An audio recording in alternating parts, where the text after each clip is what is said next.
Lembrando a nossa programação da semana, então, terça-feira, reunião de oração, na quinta, o estudo. Recado da UMP. No próximo sábado, a gente vai ter uma programação muito especial aqui na igreja. Vai ser às 18 horas, com o pessoal do Efeito Prisma. E vão ser trabalhados 2 temas muito importantes, não só para nós jovens, mas para todo mundo. Os temas vão ser ideologias políticas e o outro é da arte, gente. Espera aí, a arte na cosmovisão cristã. Então, são 2 temas muito importantes. Todos os irmãos estão convidados a participar aqui com a gente. Tem que preencher o formulário, que depois a gente vai pedir algum presbítero para mandar lá no grupo novamente. Mas os irmãos que tiverem dificuldade em preencher o formulário, pode passar o nome para qualquer pessoa da UMP, que a gente já deixa anotado. Então, no próximo sábado, às 18 horas. Agora, sobre as classes. Hoje, só vão dividir as classes dos menores. Então, vai ser Primeiros Passos, Firmando os Passos e MQV Kids. A minha classe e a dos adolescentes vão permanecer aqui. Então, as classes dos menorzinhos já estão em liberdade, já podem fazer a divisão, tá? Mais algum recado? Acho que não, né? Então, agora, partindo para o encerramento, tem alguma pessoa que nos visita pela primeira vez? Aqui na igreja? Acho que não, só rostos conhecidos. Então, quem está visitando por mais vezes, continue nos visitando, sintam-se confortáveis em nosso meio, sejam muito bem-vindos. Então, agora eu vou passar a palavra para o pastor, ele é o Marcelo Germano, ele é da IPB lá do Jardim Canadá, isso mesmo, né? Então, eu vou passar a palavra para ele vai ser o responsável hoje, e aí ele vai poder se apresentar melhor. Então, pode vir, pastor. Obrigada, gente.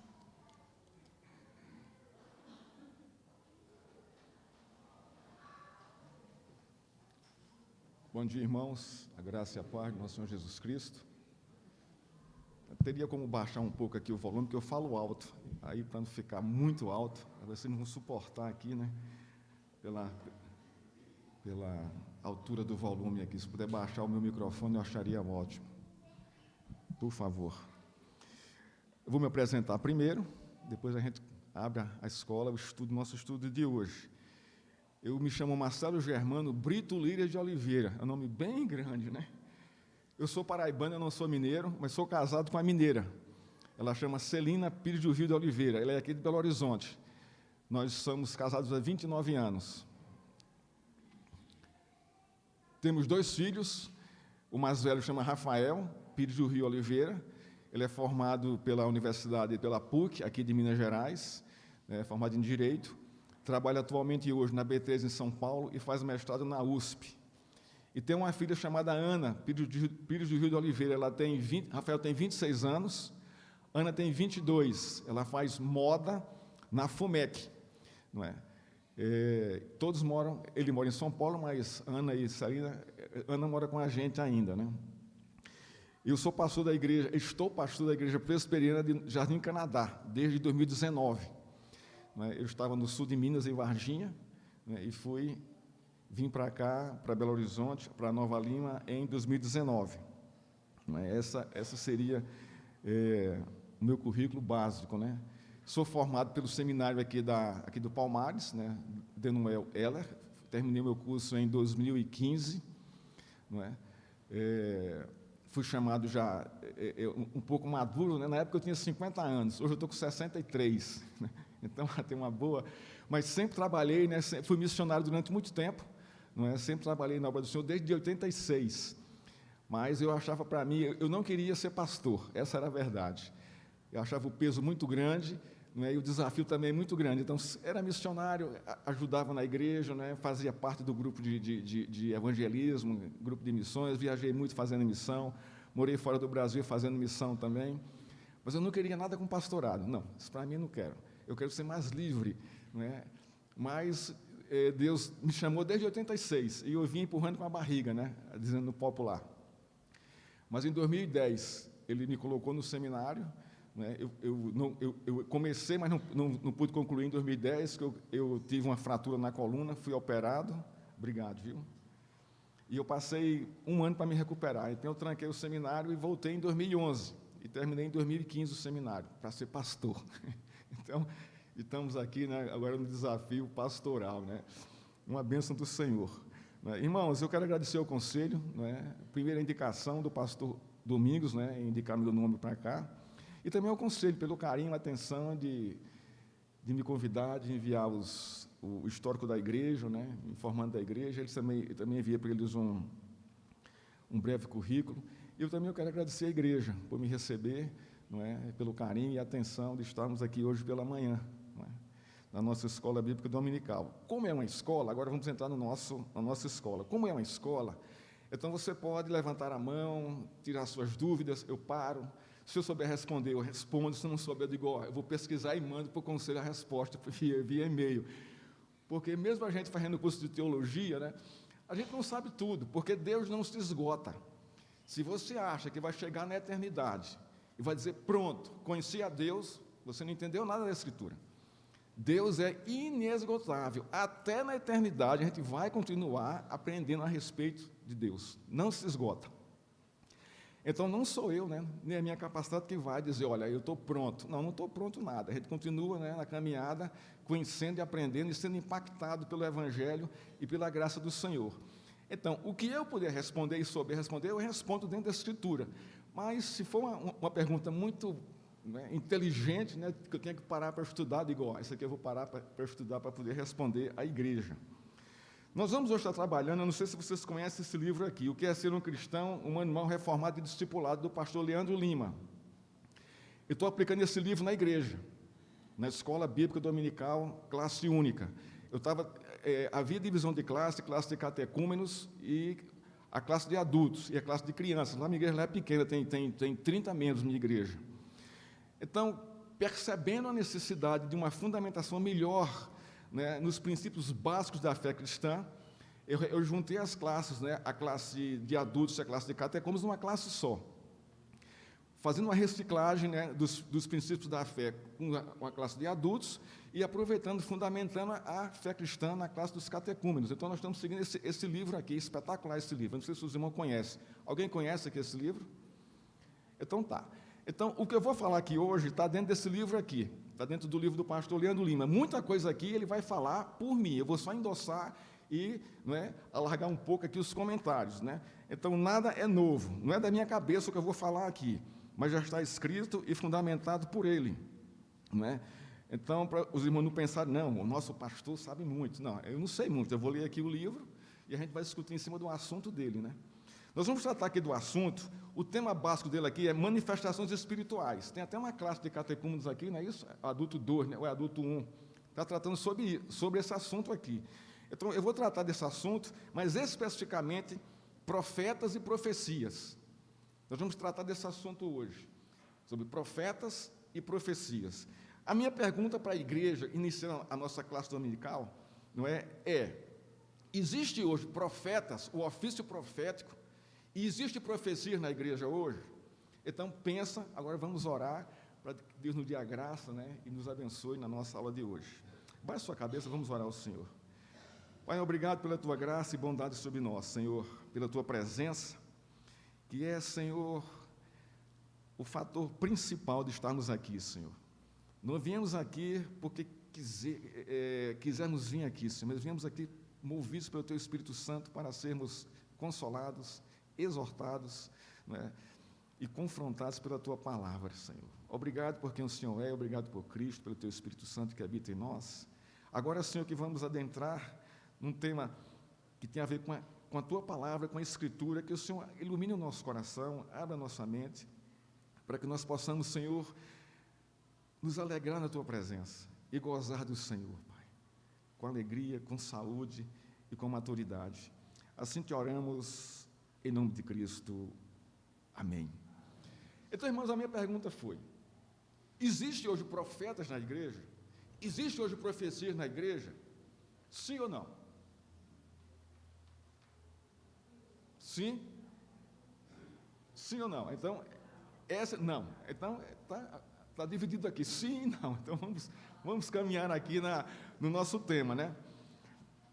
O autor diz o seguinte, agora vamos começar aqui, a gente vai responder a pergunta conforme a gente vai estudando aqui o nosso tema.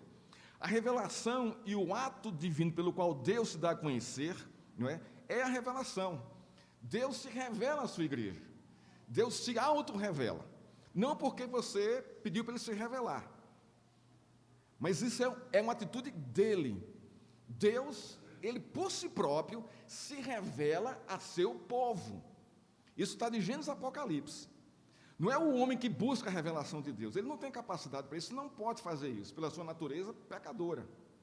Mesmo nós, crentes justificados em Cristo, por meio de Cristo, não é? Nesse estado, nessa situação de graça, ainda assim, Deus se revela a nós. Porque nós não temos, irmãos, a disposição e a capacidade plena de desejar a Deus todo o tempo. A gente não tem isso. Você percebe que na sua rotina de vida, não é? Você, eita, hoje eu não orei, eita, hoje eu não meditei. Então, nós temos essa natureza. Então, isso é graça e bondade de Deus. Ele nos trazer à igreja para se auto-revelar à sua igreja, ao seu povo. Mas com que propósito Deus faz isso? Para o nosso crescimento, maturidade e testemunho e proclamação. Esse é o ponto aqui. Então, a revelação é o ato divino de Deus se fazer conhecido à sua igreja. Como isso começou? No início, Deus aparecia para os homens, Gênesis 3:8, Gênesis 12:2 e Gênesis 28:13. Deus aparecia em teofania para os homens. Isso é um fato. Aqui, Gênesis aqui fala de Abraão. Então, Deus apareceu ao vivo e a cores para Abraão em forma de homem. Quem não se lembra? Deus vai destruir Sodoma e Gomorra. Abraão sobe para orar pela situação, pela cidade, e ele vê, Deus vai destruir Sodoma e Gomorra. E diz assim, eu vou negar isso a Abraão? Não, eu vou revelar isso a Abraão? Vou. E Abraão está lá, né, na sua campina, e ele vê vir em direção a ele 2 homens, para compartilhar com Abraão que ele vai destruir Sodoma e Gomorra. Então ali Deus está perfigurado em figuras humanas, uma teofania. Mas aos poucos isso deixou de acontecer. A Bíblia afirma que após Moisés, essa forma de revelação não seria mais usada. Então Moisés foi o último homem que viu Deus face a face e que Deus se revelou a ele em pessoa. Moisés foi o último, dessa maneira. Não é? Isso está em Deuteronômio 34:10. Em seguida, Deus começou a se revelar através de profetas. Então, a gente vê uma sequência, né, na revelação, na auto-revelação de Deus. Deus pessoalmente, né, Deus depois com Moisés, e agora Deus com os profetas, não é isso? O tempo dos profetas se estende da morte de Moisés até João Batista. Aqui vem uma pergunta. Jesus Cristo, ele viveu no Novo ou no Velho Testamento? Hã? Ele viveu no Novo ou no Velho? Viveu. Não, ele viveu no Velho Testamento. Esse é um engano que a gente tem. Ele viveu no Velho Testamento. Quando é que vem o Novo Testamento? Quando ele morre. Aí vem o porquê. Porque essa é a herança que ele deixa para a sua igreja. Não é? Então, quando você reparte sua herança? Quando você morre. Então, Cristo viveu no Velho Testamento, na época de João Batista. Ele cumpriu a lei. Então, ele não poderia cumprir a lei no Novo, porque o Novo é o cumprimento da lei. Então, quando que começa o Novo Testamento? Quando Cristo ressurge dos mortos. Ali começa o Novo Testamento. O livro de Atos está logo ali após Lucas, mostrando isso. Os apóstolos saem para proclamar e a igreja começa a crescer. Então, Cristo viveu no Velho Testamento, cumpriu toda a lei de Deus ali, e tinha que ser assim, como homem. Né? Então, o que é que ele faz ali? Por que ele teve que viver no Velho Testamento? Porque ele é o cumprimento profético e o cumprimento da lei. Então, se encerra em João Batista, o último profeta, quem agora é o profeta maior? Cristo Jesus. Então, Cristo Jesus, ele é o profeta, ele é aquele que foi apontado por todo o Velho Testamento, como o Messias, como um profeta perfeito, como o Salvador, o resgatador, não é? De Israel. Vamos lá. Então, o tempo dos profetas se estende de Moisés a João Batista, Mateus 11:13, que foi o último dos profetas do Antigo Testamento. Precisamos entender, isso aqui quem fala é o autor, o pastor Leandro Lima. Precisamos entender que durante esses modos de revelação de Deus, a Sagrada Escritura ainda não existia. Por isso que se precisava dessa revelação de Deus e dos profetas. A Escritura ainda não estava formada toda. Nós tínhamos aqui o Velho Testamento, o Pentateuco, os profetas, mas não toda, de Gênesis a Apocalipse. Então havia uma necessidade de se proclamar as verdades de Deus por meio dos profetas. Não é isso? Quando Jesus veio ao mundo e estabeleceu a nova aliança, o Novo Testamento, novas revelações vieram, especialmente na pessoa do próprio Filho de Deus. Qual foi a nova revelação da nova aliança?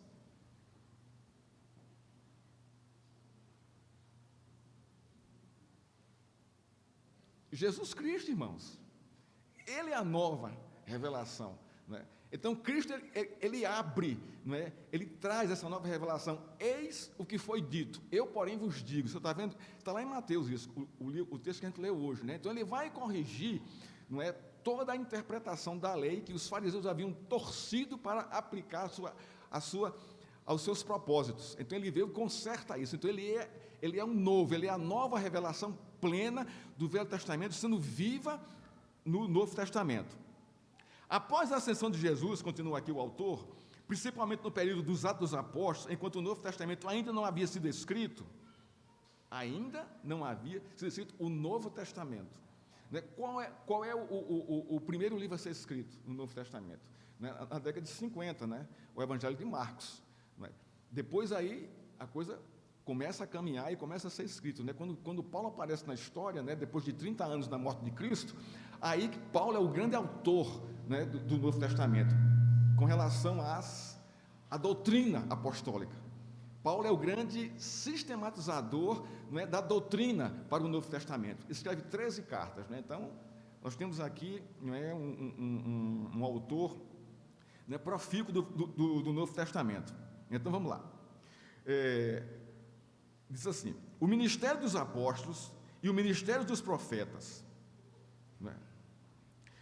eram necessários nesse período. Os apóstolos e profetas eram a fundação da igreja. Qual foi o texto que nós lemos hoje? Mateus 16, de 13 a 28, não foi isso? Qual é o tema central desse texto ali? Tu és Pedro, e sobre esta pedra edificarei a minha igreja. A minha pergunta é: quem é a pedra? Pedro ou Jesus? Não, Pedro. É interessante isso, O que é que Cristo está dizendo ali? Pedro representa quem? Os apóstolos. Agora você vai abrir lá em Atos 2,42. E perseveravam na doutrina dos apóstolos, não é isso? Vê aí o texto aí. Então, Pedro representava naquela época a doutrina apostólica. Sob essa doutrina apostólica, eu edificarei a minha igreja. É o que Cristo está dizendo ali a Pedro. Cristo está profetizando ali a fundamentação, a base da igreja. A doutrina apostólica, que Pedro representava o colégio apostólico. A gente sabe disso, a tradição da história diz isso. Então, a pedra ali, para muitos ali, eu vou até ampliar aqui a minha resposta. Alguns defendem que é Cristo e outros defendem que é Pedro. Então, eu sou mais tendencioso a crer que ali Cristo estava apontando para Pedro mesmo. Como o fundamento ali da doutrina apostólica seria o colegiado apostólico. Então, o que é que nós fazemos aqui? A nossa igreja, ela está fundamentada em quê? Em que doutrina? A doutrina dos apóstolos. Então, essa é a pedra que fundamenta a igreja, a doutrina apostólica. Vamos seguir aqui então. Como apóstolos, podemos citar Pedro, João, Paulo, etc. Temos 12 apóstolos. Paulo é um apóstolo abortivo, ele diz isso, Ele vem depois. Todos comissionados. Agora, isso aqui que é interessante. Observa aqui quais são os requisitos para ser apóstolo, Todos comissionados diretamente por Jesus. Primeiro ponto. Nós vivemos numa época no Brasil, segundo Augusto Nicodemos, o pastor Augusto Nicodemos, nós temos 10 mil apóstolos no Brasil. Isso é verdade, irmãos. Isso é verdade. Então, hoje é uma febre. Por que isso? Porque pastor está lá na base da pirâmide. Pastor, bispo, arcanjo, apóstolo. Então, essa é a pirâmide do poder da igreja. Então, nós temos hoje no Brasil 10 mil apóstolos. Então, isso é uma coisa completamente caótica e absurda, segundo a Escritura. Isso é uma heresia imensa. Por quê? Porque o primeiro requisito para ser apóstolo teria que ter visto a Cristo, pessoalmente, como homem e como Deus. Esse é o primeiro ponto. Vamos lá. Comissionado diretamente por Cristo, e que precisavam tê-lo vistos ressuscitados. Segundo ponto, para ser apóstolo, teria que ver a Cristo e vê-lo ressuscitado, e ter comido com ele, porque ele passou 40 dias entre os seus, comendo e bebendo com eles, e fazendo sinais e ensinando. Então, teria que ser testemunho dessa realidade aí. Vamos lá. Terceiro, tinham que ter poderes especiais, cura, na expulsão do demônio, e etc. Né? Ali os dons, estão lá em 1 Coríntios, não é? E escreviam textos inspirados e considerados escrituras. Quem foi que escreveu todo o Novo Testamento? Os apóstolos. Os evangelhos, quem foi? Mateus, Marcos, Lucas e João. Lucas não é considerado apóstolo, mas foi um escritor do Novo Testamento. E aí nós temos Paulo, que escreve a grande maioria do Novo Testamento. Temos Pedro e temos João. Temos Tiago, que era irmão de Cristo, converteu-se depois da sua morte, mas eles escreveram, Deus inspirou esses uns para que eles escrevessem as Escrituras. Então, os apóstolos de hoje não são apóstolos, irmãos. Não tem como ser apóstolos, pois não.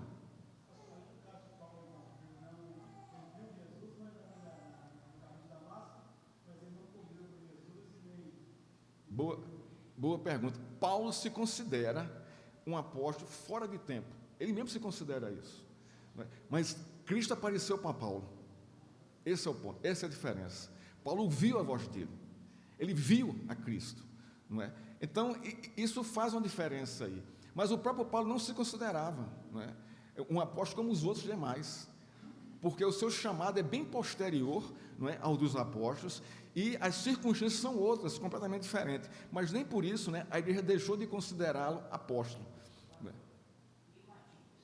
Quem? Matias foi, muito bem. Quando foi que surgiu Matias? O que aconteceu para a escolha de Matias? O colégio apostólico era formado por quantos apóstolos? Quantas tribos de Israel? 12 também. Então a gente vê que há uma paridade aí, não é? Vamos dizer assim, teológica, não é? Que essa é a estrutura, não é, da formação do colegiado de Deus. As 12 tribos, os 12 apóstolos. Eu não estou dizendo que os 12 apóstolos representam as 12 tribos, não é isso, mas 12 ali é o número perfeito. Com a morte de Judas, o colegiado ficou com a vaga. Ficou vago. E o que foi que eles fizeram? Eles perceberam isso e vão corrigir isso aí. E Matias, né, ficaram entre dois nomes, né? Atos, abra aí em Atos, por favor. Atos 1.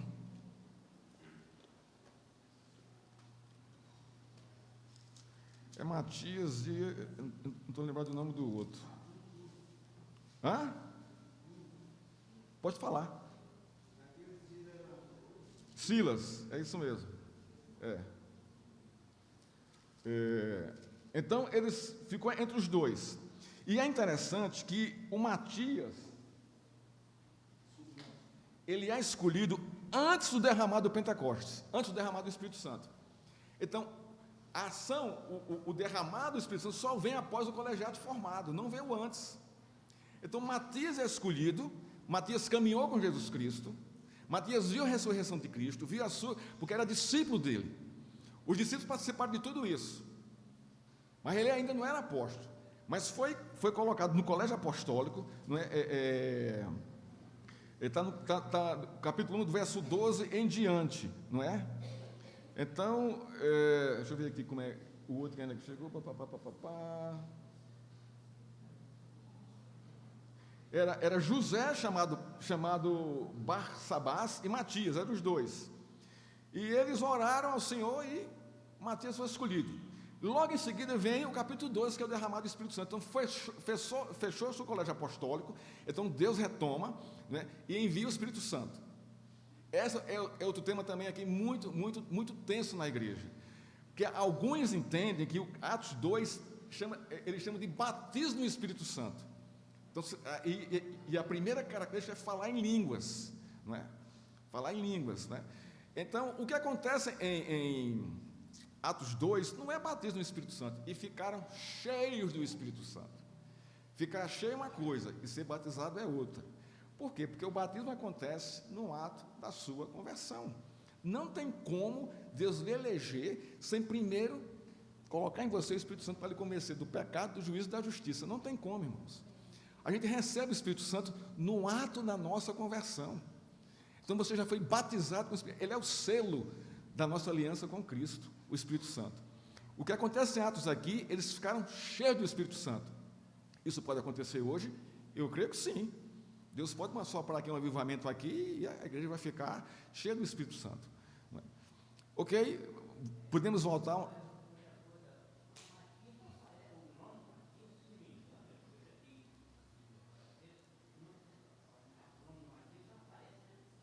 Não, não aparece. Nenhum. Por quê? Porque quantos estavam no cenáculo esperando a descida do Espírito Santo? Eram mais de 120 pessoas.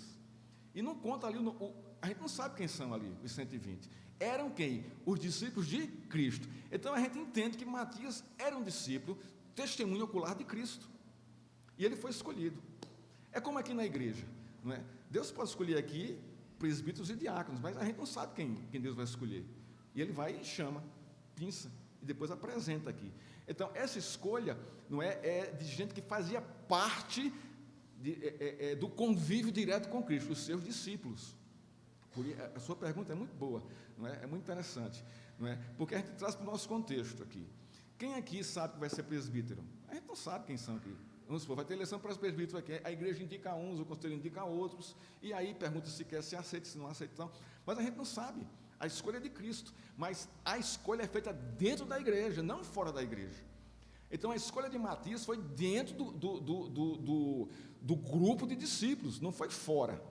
Então, se Matias, ele assumiu o apostolado, porque ele tinha essas características que a gente nombrou aqui, viu a Cristo, viu a sua crucificação, viu a sua ressurreição, participou com Cristo entre Cristo e entre os seus discípulos durante 40 dias, e aí sim, ele era capaz para ser um discípulo do Senhor, um apóstolo, né? Mas o fato é, voltando aqui ao nosso... Está satisfeito, Senhor? Como é o seu nome? Seu Josué. Olha, nome bíblico aí, né, seu Josué? Está satisfeito, seu Josué, com a resposta? Então, vamos lá, vamos caminhar aqui, então. Então, irmãos, eu parei aqui, escrevi um texto, Então, vamos lá. E os profetas? Tem profeta no Novo Testamento? Você se lembra de algum profeta mesmo? Quando eu falo aqui de profeta, vamos lá, ofício apostólico e o ofício profético. Então, eu estou tratando desse tema aqui, o ofício apostólico e o ofício profético. Então, oficiais apostólicos, a gente viu que não existe mais, não existe, ninguém pode se intitular apóstolo, ou não é, dizer que alguém é apóstolo, isso não existe, isso é uma heresia, isso não é bíblico, não aceite isso, não engula essa, questione alguém que dizer, não, eu sou um apóstolo, então vamos lá, me responda aqui algumas perguntas. Você viu a Cristo pessoalmente? Você viu a ressurreição dele? Você comeu com ele quando ele estava andando na terra? Não. Você viu a ascensão dele? Não. E como é que você se diz que é apóstolo? O que você escreve e fala é inspirado por Deus? Não. Então você não é apóstolo. Não tem como ser apóstolo. O dom, irmãos, e o chamado é pastoral, é presbiteral. Presbítero e pastores são a mesma coisa. A igreja aqui tem 7 presbíteros, não é isso? São 7 pastores. Não é pastor, presbítero e diácono. Isso não existe nessa hierarquia. Está tudo aqui, ó. Pastor, presbítero e diácono. São oficiais da igreja. Não há apóstolos aqui. Não há profetas aqui dentro do ofício profético e apostólico. Não existe isso. Isso não é bíblico. Bíblico o que é? Presbíteros e diáconos. Quando eu falo presbítero aqui, eu ponho pastor, porque pastor e presbítero no grego é a mesma coisa, a mesma palavra, presbiteros, não é? Então, a gente deve considerar os nossos presbíteros da mesma forma que consideramos o nosso pastor, porque eles pastoreiam a igreja do mesmo jeito. Diáconos pastoreiam a igreja do mesmo jeito. Se não, deveriam fazer. Visitam, dão assistência social, oram, ou não. Os diáconos fazem isso aqui? Eu creio que sim, participam dessa. Os presbíteros fazem isso também, ensinam, pregam, visitam, consolam, confortam, exortam. O que é que o pastor faz? Ensina, prega, visita, exorta, consola e conforta. Porque isso é o ministério, né, que Deus deu para a igreja, para a sua liderança. Mas o ofício apostólico e o ofício profético, esqueçam isso. Isso não existe mais. Isso não existe mais. Não é? Então, profetas do Novo Testamento. Nós encontramos isso. Não é? O Ágabo, em Atos 11, 27, quando ele encontra com Paulo, ali está um profeta, Judas e Silas, só esses três, mais ninguém. Mais ninguém. Como profetas do Senhor. Não é? Nesse sentido, não há mais profeta hoje, como não há apóstolos, pois esses dois ofícios, o ofício profético e o ofício apostólico, não é? Foram usados por Deus para a formação e a fundamentação da igreja. Isso no princípio. O que é o livro de Atos? Atos é a história de Deus edificando sua igreja pelos atos do Espírito Santo na vida dos seus apóstolos e profetas. Ali a igreja se fundamentaliza, se forma. É tanto que Paulo vem logo em seguida no capítulo 9. Paulo se converte, Cristo converte a Paulo 30 anos depois, e Paulo começa a escrever. Ele faz 3 viagens missionárias. Com que propósito? Fundar a igreja em cima de quê? Da doutrina apostólica. Observa o que Paulo prega. A mesma coisa que Cristo pregou. A mesma coisa que Pedro está fazendo, que Mateus escreveu, que Lucas escreveu, que João escreveu, que Marcos escreveu. Porque o Novo Testamento, irmãos, os evangelhos falam de quê? Eles introduzem ali quem? A pessoa de Cristo, a cristologia. Toda teologia, ela tem que estar fundamentada na cristologia bíblica, não deve sair daí. Então, Cristo é a autoridade, Ele é o centro, né, de toda doutrina, de todo ensino, de toda pregação, de toda profecia. Ele é o centro. Então, esses ofícios de apóstolos e profetas acabou na igreja, acabou isso. Porque Paulo, pois não.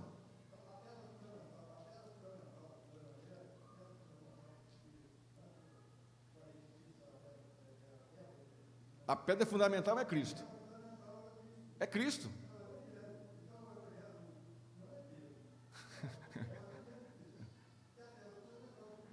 Mas Cristo não fala ali que é a pedra fundamental. Sobre esta pedra, pedrinha, Pedro significa, é interessante que a palavra Pedro é pedra pequena. A pedra fundamental é Cristo, ó. Angular é Cristo, mas a pedra é pedrinha. Nesse.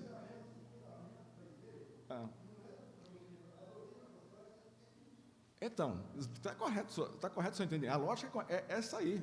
O fundamento da igreja é a doutrina apostólica, é Cristo. Então, Cristo é o centro, irmão. Cristo é o centro. Esse é o ponto aqui. Então não existe hoje mais apóstolos e profetas, não é? Deus usou isso para a formação e a fundamentação da igreja, em um tempo quando a Bíblia ainda não estava completa. Então, quando a Bíblia se completa, então esses ofícios deixam de existir. Por quê? Porque a Escritura, ela é o quê? O que é a Escritura, irmãos? É a plenitude de toda a doutrina, de toda a revelação de Deus, que está em Cristo Jesus. O que é que o Velho Testamento faz? Aponta para quem, o Velho Testamento? Aponta para Cristo. Todo o Velho Testamento está apontando para Cristo. Os crentes do Velho Testamento criam na chegada do Messias. E nós do Novo Testamento fazemos o quê? Cremos em quê? Na sua segunda volta. Então, a fundamentação doutrinária e bíblica é a mesma, é a fé, não é? Na doutrina, tanto colocada no Velho Testamento, que veria o Messias, e agora nós que ele vai voltar. Então, Cristo é o centro de toda a Escritura. Então, nós não precisamos mais, né, de profetas, do ofício profético e do ofício apostólico, porque temos agora a Escritura completa. Abra aí em 2 Timóteo 3, 16 e 17. Esse texto aqui é tremendo, que vai falar justamente sobre isso. Né? Essa aqui não precisamos mais desses ofícios. Né? Paulo escrevendo aqui a sua última carta, né, ao seu pupilo, né, a Timóteo, né? Todo mundo sabe que Timóteo teve um desafio enorme na vida dele, né? Era um homem muito frágil.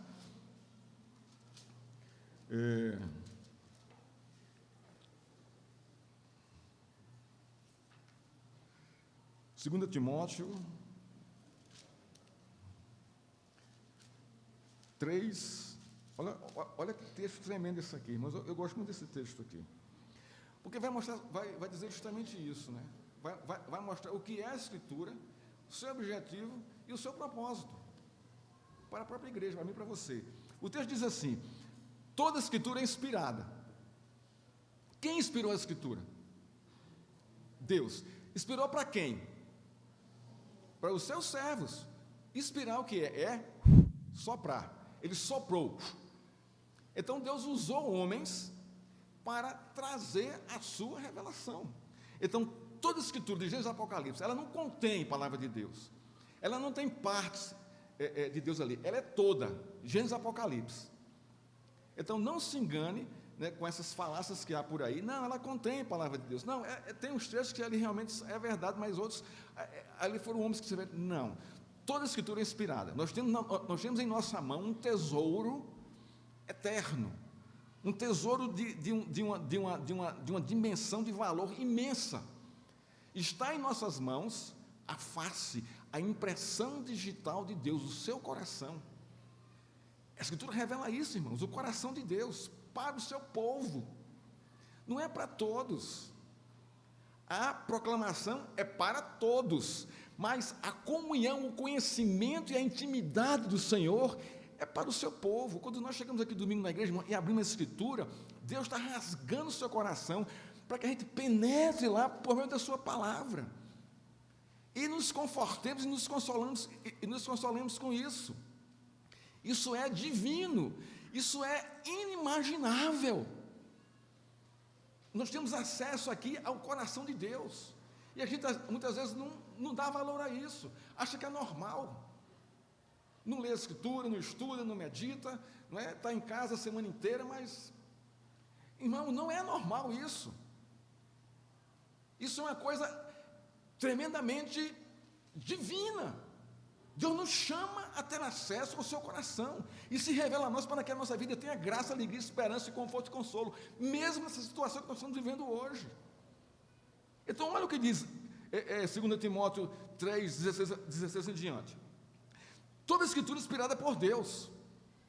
Aí vem aqui o propósito dela, o seu objetivo, porque nós precisamos disso, a igreja precisa disso. Ninguém aqui é plenamente espiritual ou super espiritual, ou tem alguém aqui super espiritual que não peca, que não precisa de exortação, de consolo e conforto.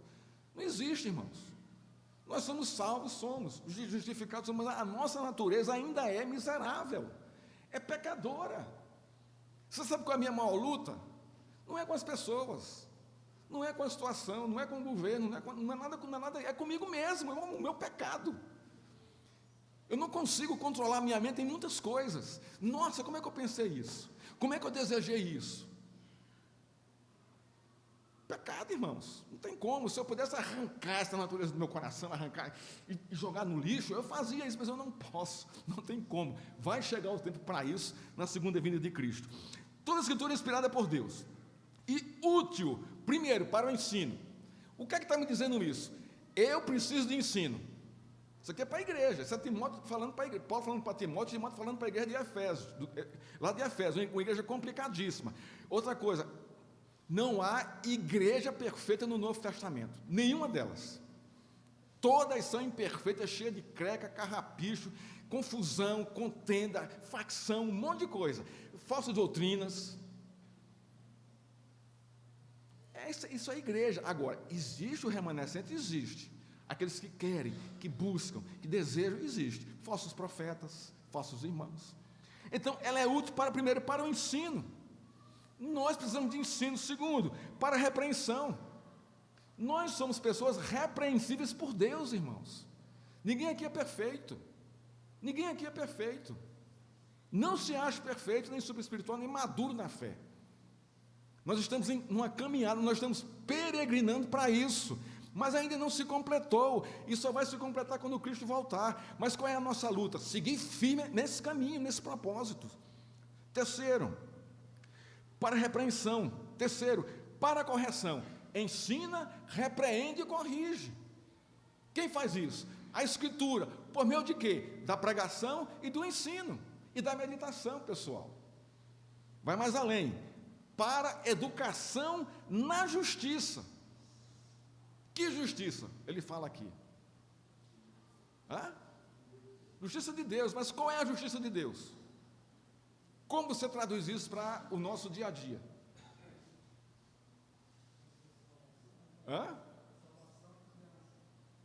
Quem mais?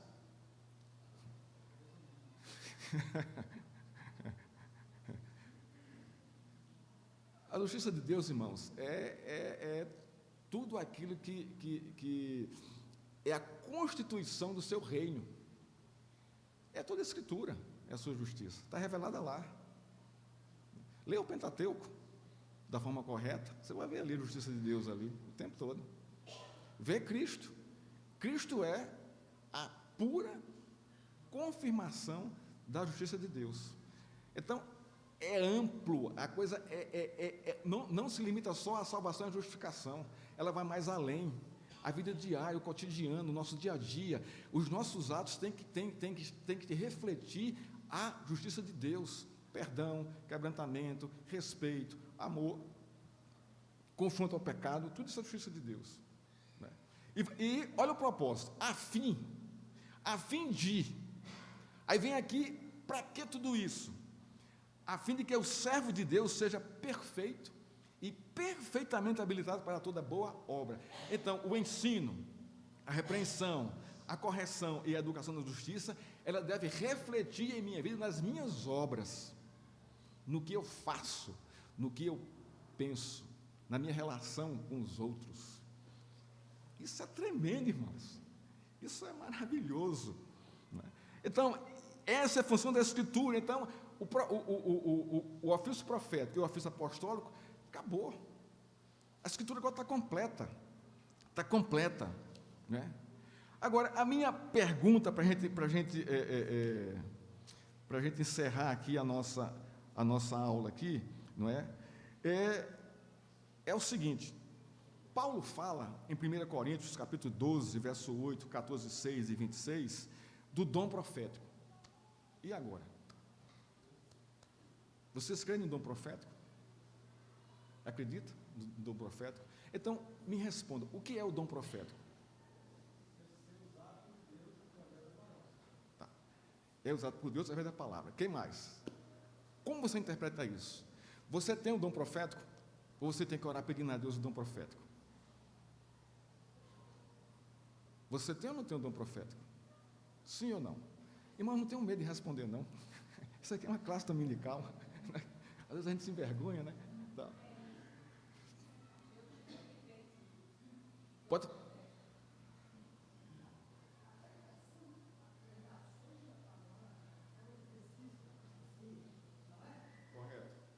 Então, todos aqui têm o dom profético, irmãos.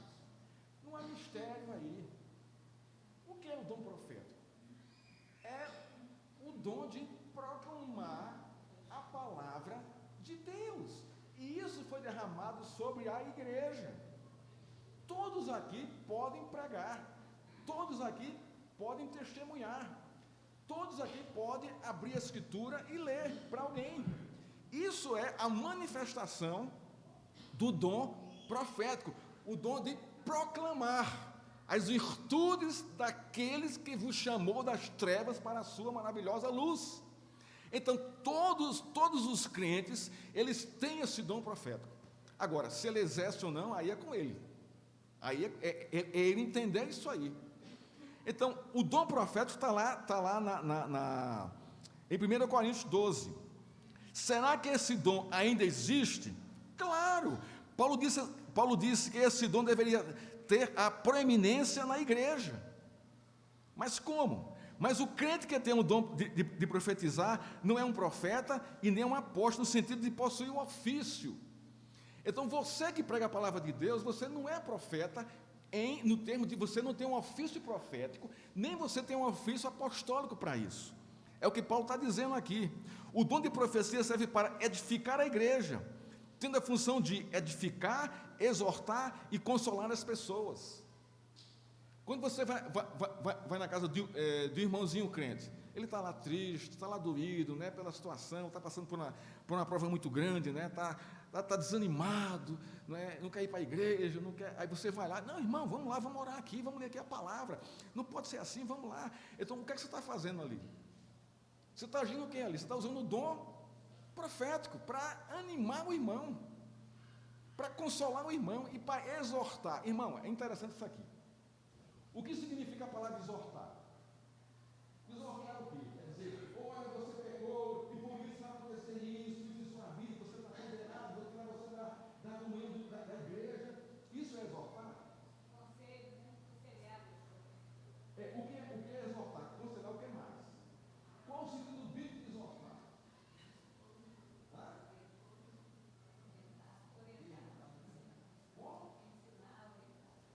É por aí. A palavra certa é exortar, é chamar para junto. Mas a gente não entende assim, porque na nossa cultura, exortar é descer a lenha. Você foi mal na escola, está vindo por isso, você vai ficar de castigo, vai ficar sem seu videogame, sem ver os seus filmes na Netflix. Então, a gente entende assim exortar, mas não é isso exortar. E filho, vem cá, senta aqui. O que é que está acontecendo na escola? Por que você está com a nota tão baixa? Então você traz para junto e caminha com ele. Então, para entender o que está acontecendo. Mas a nossa tendência, irmão, como igreja, é logo descer o pau. Descer lá em cima do irmão, sem conhecer a realidade que ele está vivendo. Não importa se ele está em pecado ou não. Se ele está em pecado, aí é que ele precisa de exortação. Chegar para junto. Aí vai haver um consolo e vai haver realmente a edificação da igreja. Então, a palavra profética, ela consola, ela edifica e ela exorta. Mas veja só, consola, edifica e exorta. Edifica. Ela não pisa, ela não maltrata. Imagina, irmãos, como é que Deus tratou os apóstolos? Você acham que eles eram perfeitos? Claro que não, irmãos. Pisavam na bola o tempo todo. Pedro foi o pior deles. Se você fosse formar aqui um grupo de evangelismo, se tivesse alguém aqui com o temperamento de Pedro, você não colocaria no seu grupo, eu tenho certeza disso. Não, o cara é muito explosivo, é muito impetuoso, não quero. Você não, porque isso é da nossa natureza.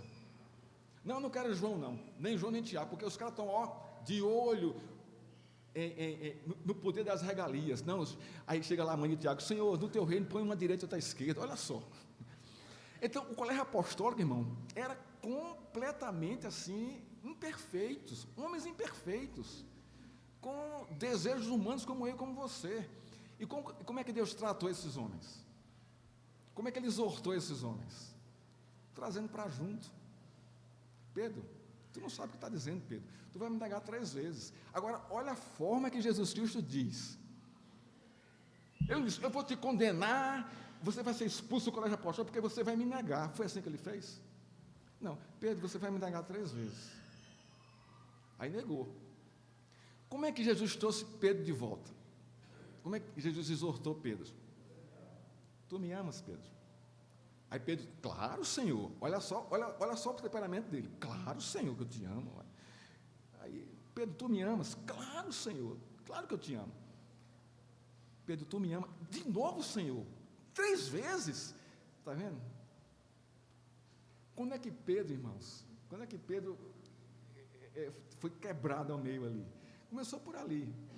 Mas Pedro foi quebrado ao meio, irmão, depois que Cristo morre, ressuscita e recebe o Espírito Santo. É cheio do Espírito Santo. Aí veio o discurso dele em Atos. Então, essa é a forma de Deus exortar as pessoas, a mim e a você. Os presbíteros e os pastores devem ter a mesma característica. A gente não sai arrancando, nem apagando. Jesus Cristo não apagou a cana que fumega. Alguém sabe o que é fumegar, né? Quem tem fogo a lenha sabe o que é isso, né? Você usa o fogo a lenha, aí lá pela chanta da madrugada fica só aquela fumacinha ali, né? A brasa está lá dentro, mas você não vê a brasa fora. E muitas vezes os irmãos estão assim na igreja. Então, aquela fumacinha. Aí você chega lá com botografia e joga em cima. Aí apaga tudo. Não, irmão, você tem que soprar para a brasa, né? A brasa aí. Pois não. Pois não.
Você começa a conhecer na sua caminhada cristã.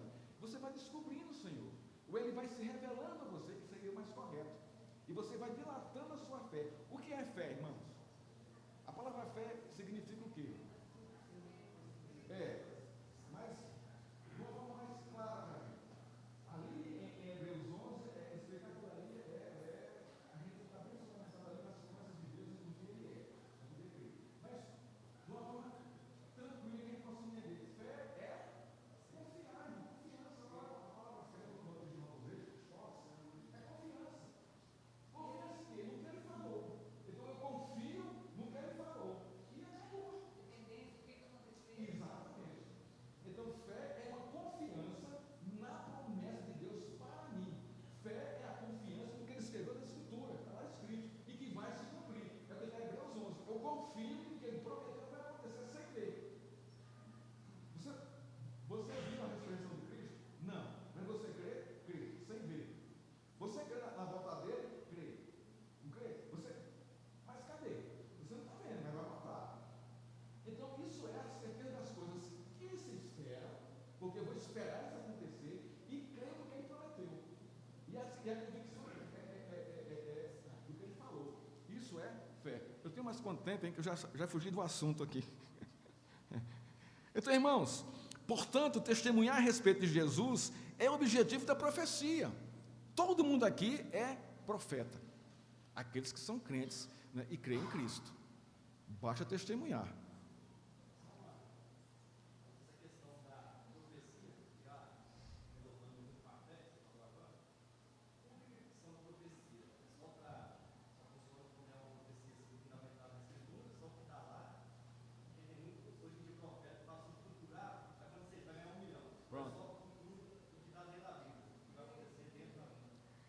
Boa pergunta. Como é seu nome? Alisson. Boa pergunta, Alisson. A profecia bíblica tem a ver com o futuro?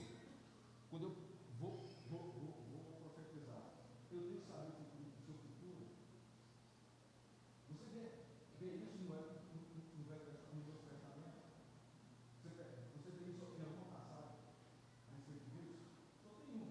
Quando a água se encontra com Paulo, vai acontecer isso para você, irmão. Vai acontecer. Mas fala isso.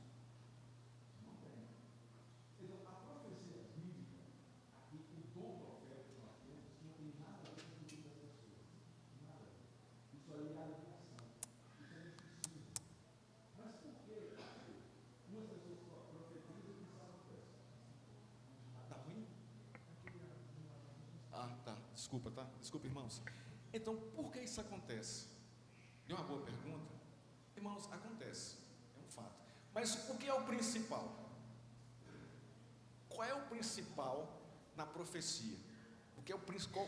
Qual o ponto ali para eu perceber? É a vida do profeta. A vida do profeta. Porque muitas vezes, né, ele joga uma profecia, a profecia acontece, mas a vida do profeta é completamente fora da Escritura. Fora. O que ele ensina vai de encontro à Escritura. Mas a sua profecia aconteceu.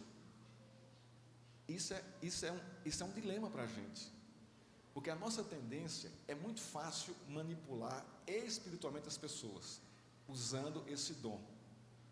O que acontece é que você começa a acreditar no profeta e não na Escritura. Você transfere para ele o valor, né, das coisas. Então, tem profecia, alguns irmãos se levantam, lançam a profecia, ela acontece.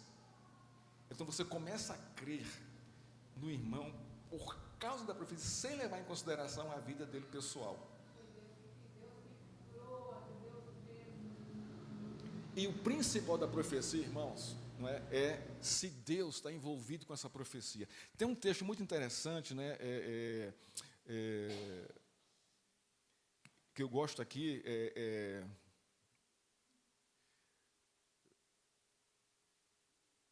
Deuteronômio 13, de 1 a 5. Para a gente encerrar aqui essa questão, você trouxe um ponto muito interessante aí, né, a respeito disso, né? A gente vive essa realidade, né? As igrejas pentecostais e neopentecostais, elas são carregadas, né, desse dom aí, né? O irmão profeta é isso, aquilo outro, tal, não é? E às vezes a gente absorve isso sem perceber, não é, a vida do profeta, se ela é regrada pela Escritura. Olha o que diz Deuteronômio 13, de 1 a 5. Se aparecer no meio de vocês um profeta ou sonhador, porque é a mesma palavra aqui, né? Profeta e sonhador, a mesma coisa, no contexto do Velho Testamento, aqui em Deuteronômio, e anunciar um sinal ou prodígio, aqui ele vai prever isso aí, e se acontecer esse sinal ou prodígio de que ele falou, e ele disser, vamos seguir e adorar outros deuses. Então, o que está acontecendo aqui? O que ele falou estava correto, mas a chamada dele para a igreja foi totalmente caótica. Ele vai desviar a igreja para outros deuses. Aí continua o texto. Vamos seguir e adorar outros deuses. Deuses esses que vocês não conheceram. Não deem ouvidos à palavra desse profeta ou sonhador, porque o Senhor, seu Deus, está pondo vocês à prova para saber se vocês amam o Senhor, seu Deus, de todo o coração e de toda a alma. Olha só, Deus pondo a igreja à prova. Todas as vezes que você escuta uma profecia, seja lá onde, lembre-se, Deus está me colocando à prova para ver se eu amo, se eu estou firme na sua palavra ou nessa voz que eu estou ouvindo aqui. Porque essa voz que eu estou ouvindo aqui pode me desviar dos princípios da Escritura. Você está vendo, irmãos? Isso é discernimento e maturidade espiritual.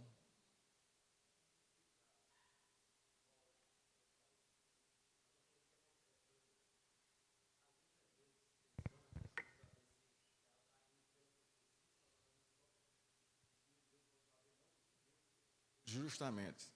Irmão, você quer ver essa igreja cheia aqui, duplicar de números aqui, passar para 300 membros aqui, começa alguém a profetizar aqui as coisas.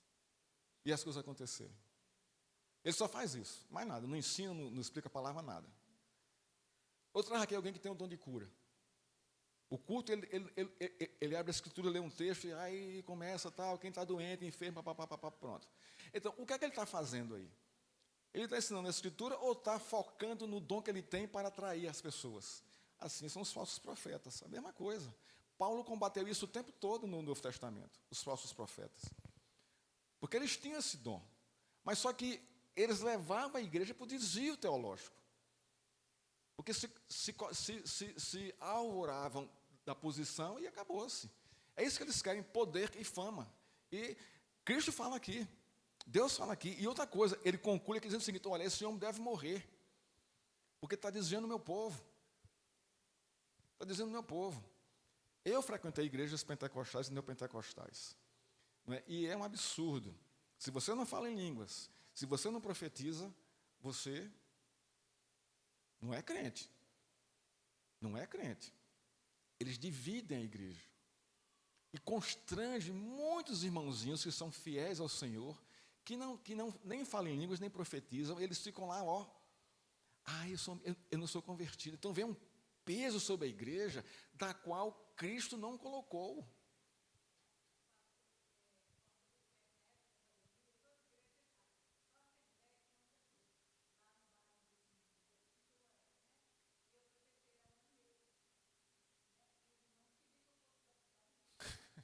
Tá?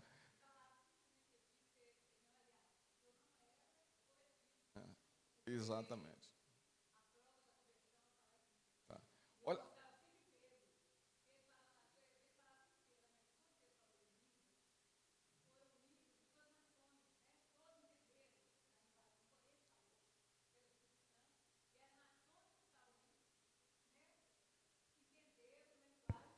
exatamente. Exatamente. Eles não aceitam, não. Não aceitam. É. É. Agora, irmão, só para concluir aqui. Imagina o peso para quem é crente e ouvir uma coisa dessa. Você não é convertido, você não fala em línguas. Irmãos, isso não é evangelho, isso não é igreja. Separa a igreja, não divida a igreja, arrebenta com a igreja. Ninguém suporta isso. Pois não, irmãos?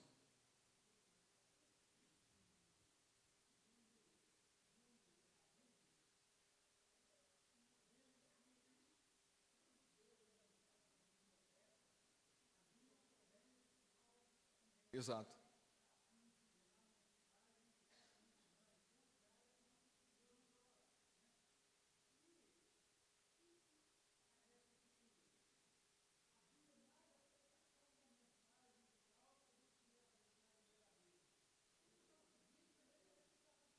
A mesma coisa.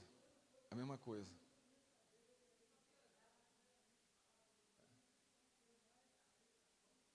Exatamente. Exatamente. Eu tenho que terminar aqui horas, senão eu vou embora aqui. 10h30. Então tá. Irmãos, eu queria só pegar uma deixa aqui no que ela falou aqui, com respeito a dom de línguas. Existe. É um fato. Está na Bíblia. Acontece. Mas o que é o dom de línguas? É interessante que no grego original, né, quando a gente vê ali falar, Paulo fala isso aonde? Abra em Coríntios 12, aí, só para a gente sair um pouquinho aqui que tem a ver também com o nosso tema aqui. Não é? Não, Atos 2. Vamos para Atos 2 aqui, que é mais interessante aqui, né, que a gente vai Atos 2:4. Todos ficaram cheios do Espírito Santo, cheios, aqui não fala em batizados, a palavra cheio. Então, já é um confronto aí. Como é que está na sua... A minha versão aqui é a versão NAA. Como é que está na sua versão aí? Atos 2:4. Todos ficaram o quê? Cheios também. Então, não é batismo no Espírito Santo isso aqui. Eles já tinham esse batismo, porque quando se converteram, Deus foi lá e selou a vida deles com o Espírito Santo. Não tem como.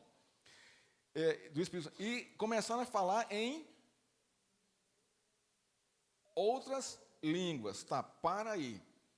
Duas palavras para a gente analisar aqui. A palavra outras e a palavra línguas. Então, um texto como esse, né, a gente que estuda, né, você que faz teologia, o que é que você faz? Você vai buscar os originais. Porque o português, ele é insuficiente para a minha interpretação correta do texto. Então, logicamente, todo pastor, né, qualquer texto que ele vai expor, ele lê no grego antes. Ele tem que fazer isso. Isso chama de exegese do texto, para saber se você fundamentar mais ainda a sua pregação e a doutrina da Escritura. Então, quando você pega um texto como esse aqui, você vai correr lá para o grego. O que é que, não é, Lucas quer dizer com isso? O autor do Atos é Lucas. Então, vamos lá. A palavra outras aqui, no original, no grego, é hétero. Hétero. Hétero, e a palavra língua é glossa. Heteroglossa, isso aqui numa transliteração bem tranquila, do grego para o português. Então, eles começaram a falar heteroglossa. A minha pergunta é, a palavra hétero quer dizer o quê? Heterossexual quer dizer o quê? Sexo diferente. Casamento heterossexual, entre dois sexos diferentes. Casamento homossexual, dois sexos iguais. Homo é igual, hétero diferente. Então, hétero é diferente. Diferente. A palavra para línguas no original é glossa, que significa idioma. O que é um idioma? É uma linguagem lógica inteligível para se comunicar as ideias, senão não adianta.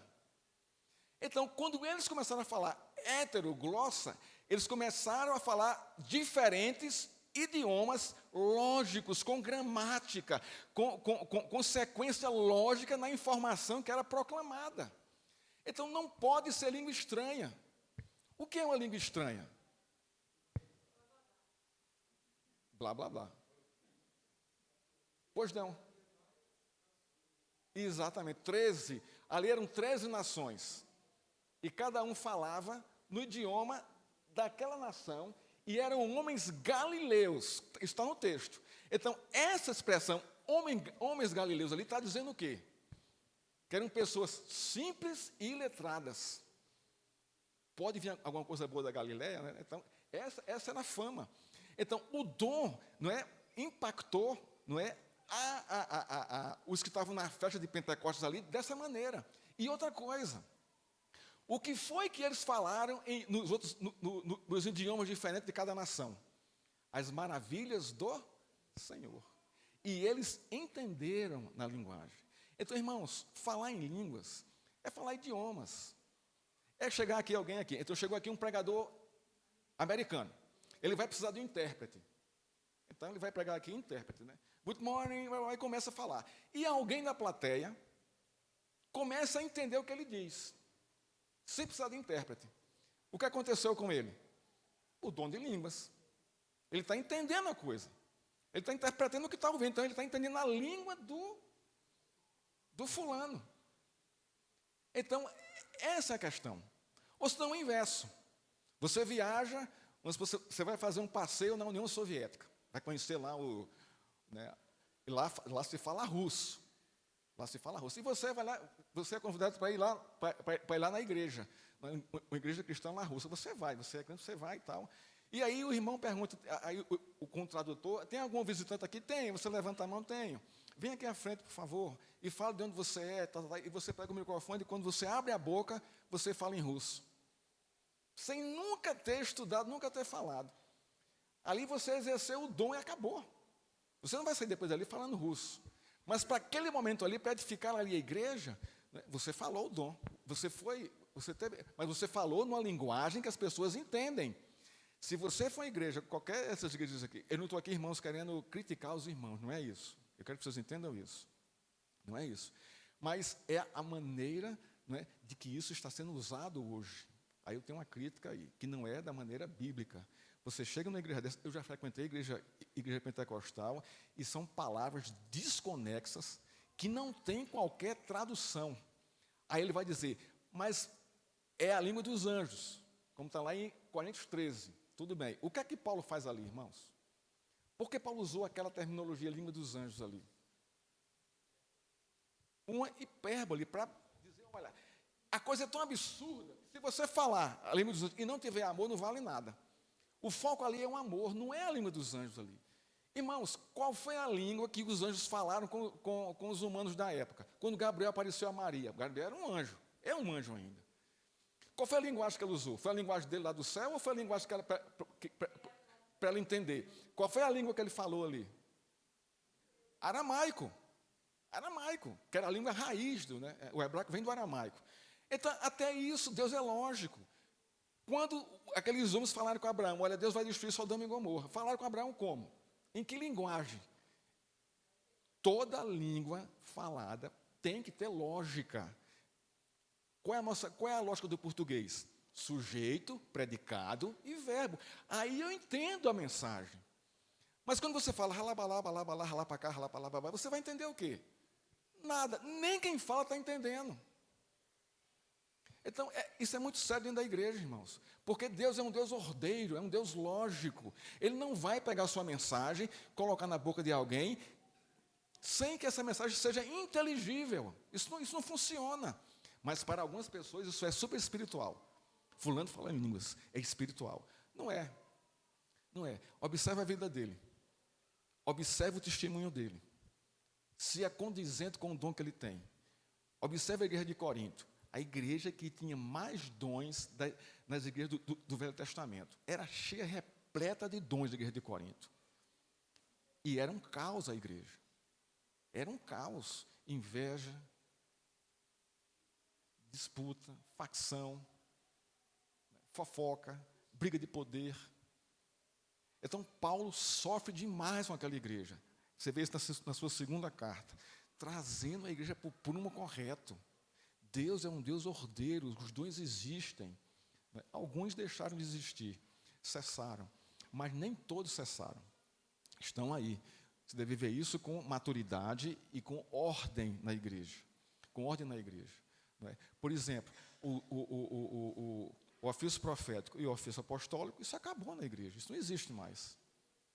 Mas o dom profético existe, está aí, está aí. Irmãos, eu creio nos dons dentro da sua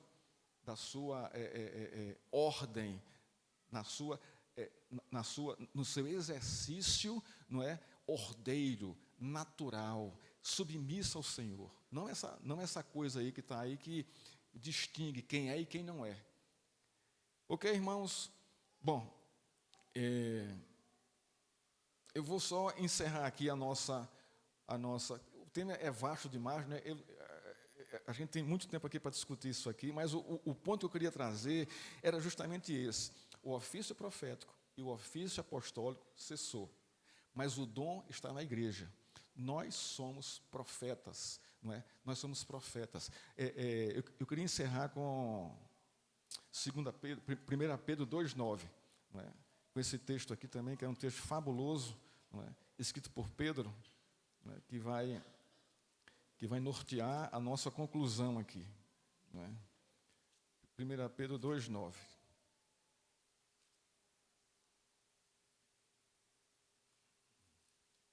Acho que todo mundo conhece esse texto aqui, né? Esse texto é muito pregado, é muito conhecido. Não é? Diz assim o texto, olha só. Aqui fala dos crentes. Vocês, porém, são geração eleita. Então, vocês foram eleitos, irmãos, uma vez eleito, eleito para sempre. Uma vez salvo, salvo para sempre. Ah, fulano desviou. Ele é eleito, ele vai voltar. Não tem como. Não tem como. Isso acontece muito nas igrejas, né? Eleito. Sacerdócio real. Você é um sacerdote, você se oferece a Deus. Romanos 12, 1 e 2. Nação santa. Nós somos santificados por Deus. Aqui é separado, uma nação separada, né? Mas com um propósito. povo de propriedade exclusiva de Deus. A fim de quê? Olha só que palavrinha linda aqui. Proclamar, profetizar. Está vendo? Olha só qual o tema da nossa proclamação, qual o tema da nossa profecia.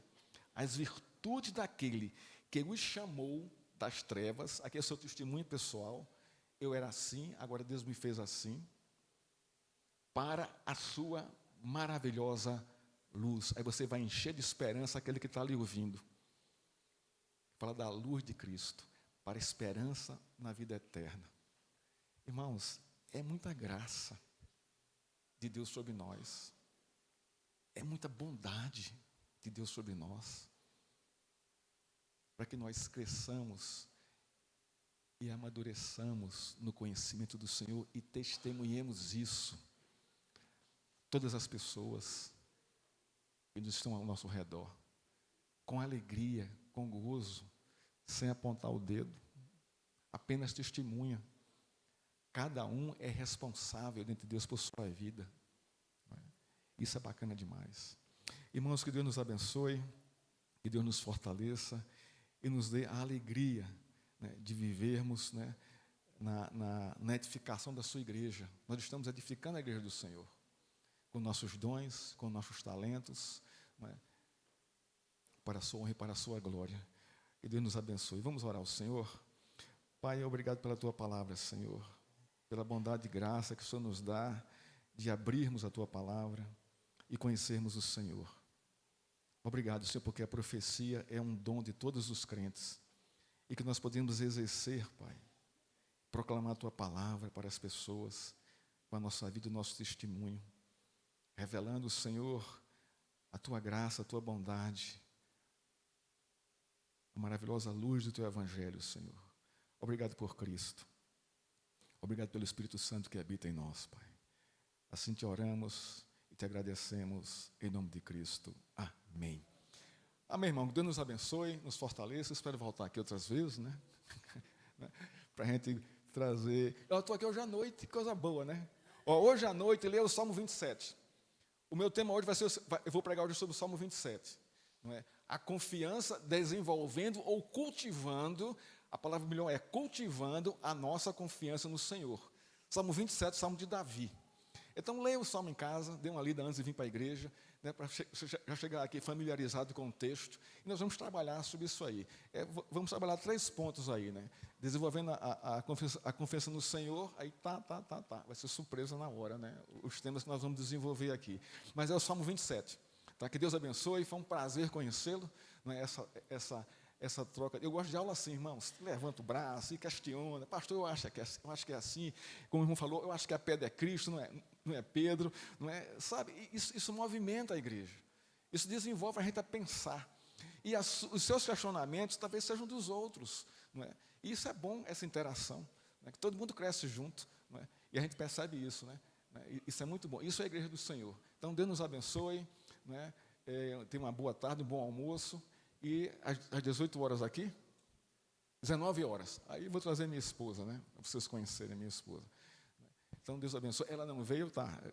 Uma satisfação, né? Ela ficou com a minha filha em casa, né? Ela não passou bem a noite. Ela tem uma dor de cabeça assim, de vez em quando vem, ela realmente fica assim, sem vontade de fazer nada, né? Mas ela disse que ela prometeu vir aqui hoje à noite para conhecer a igreja.